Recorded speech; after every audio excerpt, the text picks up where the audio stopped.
All right, so Salakia. So we back. Jeremiah 30 and 10. It says, "Therefore fear thou not, O my servant Jacob."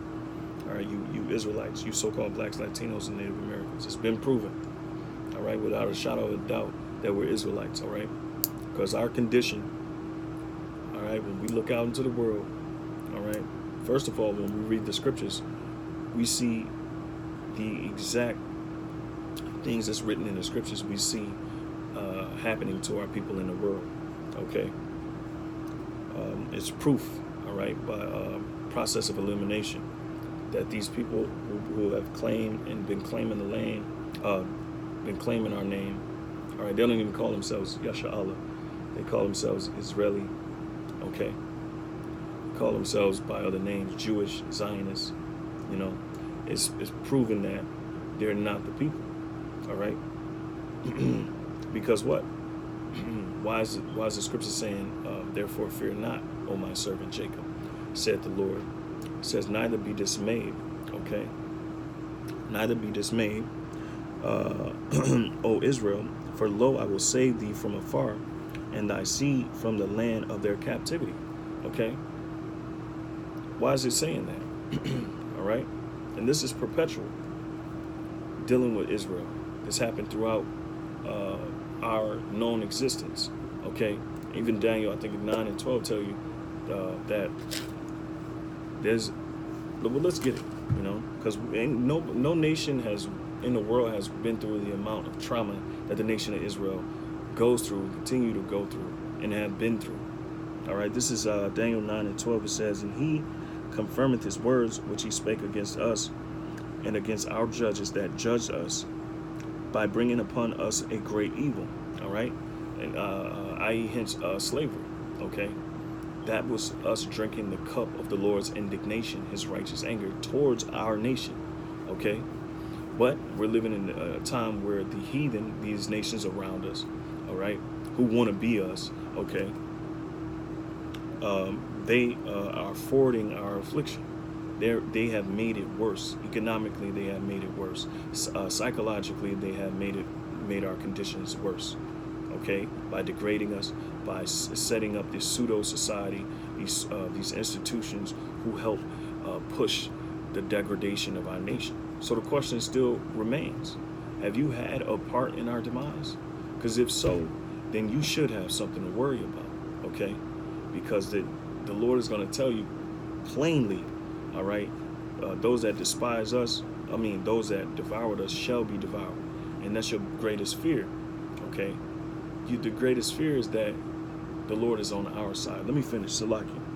It says, "By bringing upon us a great evil, for under the whole heaven hath not been done as hath been done upon Jerusalem." All right, and that's a true statement, all right, even in that time. But when you fast forward it from Daniel's time, even leading up to Yahushua, whom the world calls Jesus Christ, what do you get? You get the Romans ruling over us. You get us being in captivity. And then 2,000 years later, you get the same thing. All right, but this time is more intricate. It's more devastating because it's a psychological thing. At least we knew we were Israelites in our previous captivities. All right. But this is a perpetual thing, and this is the thing that scholars overlook. The people and these religious institutions, they continue to overlook. Well, the question still remains, man. You know, if we were false, then it would just be false, right? We'll just be full of it, and it wouldn't be this huge pushback. It wouldn't be this demonizing. It wouldn't be this persecution which you have planned to come against this truth.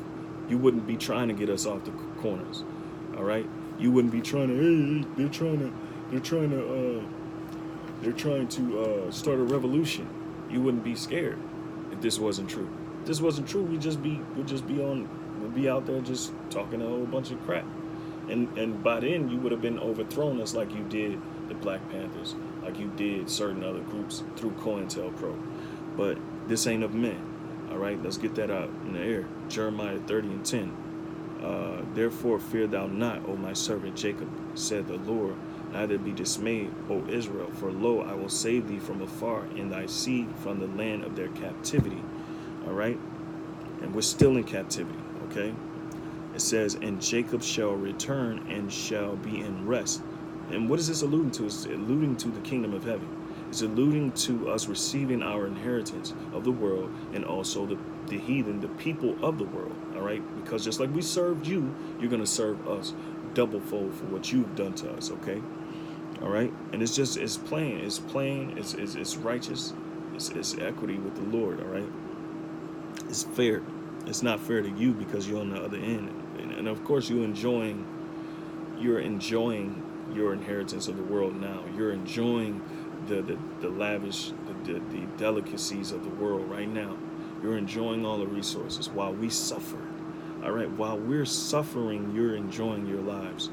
Okay, so anyway, it says, and be quiet, all right, and none shall make him afraid. All right, why is it saying this? None shall make us afraid. Because why? Israel is in a state of where they are being made afraid on every side. Okay, we're despised among all nations. We have no inheritance. We have no nationality. Okay, all right. We live in every ghetto in the world. Okay, and they hate this when we bring this up, but it is what it is, man. It ain't no fairness. Ain't no fairness. Verse 11, it says, for I am with thee, said the Lord. That's the biggest problem that they have. To save thee, though I make a full end of all nations, whither I have scattered thee, yet will I not make a full end of thee. And that's what's going to happen. Because why? These nations are incest. They're confederate against us. Salakia. It says, but I will correct thee in measure and will not leave thee altogether unpunished. Okay, so the Lord is going to purify us. He's going to make us perfect. What? Through the adversity. Okay, so we of course we're still getting judged. All right. So Salaki, it says, for thus said the Lord Yahweh, thy bruise is incurable. Okay, and thy wound is grievous. All right. So all that we've been through, all that we have done, we can't be cured as a nation. And that's why you got these so-called black leaders, these so-called specialists, these so-called doctors of our nation, who are so-called black, Latino, and Native American. You can't fix our demise, all right? It only can be cured by the Most High Yahweh, all right? Okay, it says, Salak, it says, there is none to plead thy cause. We know that thou mayest be bound up. Thou hast no healing medicines, all right? So there's nobody that can to vouch for us and to say, this is what we need to do for this nation of people who are put in all these ghettos, who have been economically stonewalled, who are killing themselves and destroying themselves from the inside out, because our own enemies is ourselves.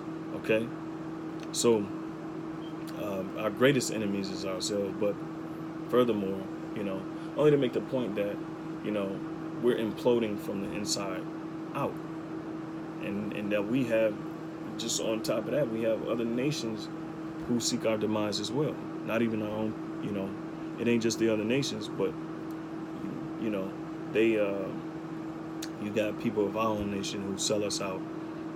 But slacking. So it says, all thy lovers have forgotten thee, and our lovers are the other nations. Okay, because we wanted to be like the other nations. So that's why we vouch, and that's why we'll stand with all the other nations, and we won't even stand with our own people. All right. It says, Salaki, it says, for I have wounded thee with the wound of an enemy, with the chastisement of a cruel one, for the multitude of thine iniquity, because thy sins were increased. Why criest thou for thine affliction? Thy sorrow is incurable, for the multitude of thine iniquity. All right. And see, this is what our people won't call to mind. They won't call to mind the evil deeds that we've done. Okay, because that right there is just erased out of people's memories. All right, they won't even consider that the reason why we're in slavery is because our forefathers have transgressed the law, statutes, and commandments that was given to us. Okay. All right. It says, because thy sins were increased, why criest thou for thine affliction? Thy sorrow is incurable for the multitude of thine iniquity, because thy sins were increased. I have done these things unto thee. That's why we went into slavery. That's why we suffered. But ultimately, our affliction was forwarded by these other nations. All right. It says, therefore, all they that devour thee shall be devoured. All right. So there's a reason why there's, nations feeding off of off of us in such a way that, as they say in economics, like, as far as the economic structure is set up, you got other nations who place their stores within our communities, who feed off of our demise. They feed us, they give us shit food, all right, and shit water that we have to drink, we have to buy from them, all right. And in case in point, I mean, we couldn't do it today. We couldn't go to their homeland and do it to them. But why is it that any other nation in the world can come here and do it to us? So they're devouring us on so many levels. Okay. So Salaki, it says, therefore all they that devour thee shall be devoured, and all thine adversaries, every one of them, shall go into captivity, and they that spoil thee shall be a spoil, and all that prey upon thee will I give for a prey. For I will restore health unto thee, and I will heal thee of thy wounds, said the Lord, because they called thee an outcast, saying, this is Zion, whom no man seeketh after. And that's how these nations look at it. Like, ain't nobody looking for them. Ain't nobody trying to save them. Ain't nobody trying to lift them up. They don't have a God. They don't have a creator. They don't have a leader. All right? And so that's how these nations view us. Okay? Thus said the Lord, behold, I will bring again the captivity of Jacob's tents, meaning we're going to be a servant unto the Lord. All right? It says, and have mercy on his dwelling places, and the city shall be builded upon her own heap. All right, the palace shall remain after the manner thereof. All right, and out of them shall proceed thanksgiving, and the voice of them that make merry, and I will multiply them, and they shall not be few.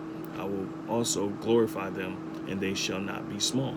All right, and so it's going to get, it gets into detail, but this alluding to the kingdom of heaven, the inheritance, our inheritance after this world, after this age, because it doesn't come now. This is in our rest. All right, so Salakia, I'll be right back.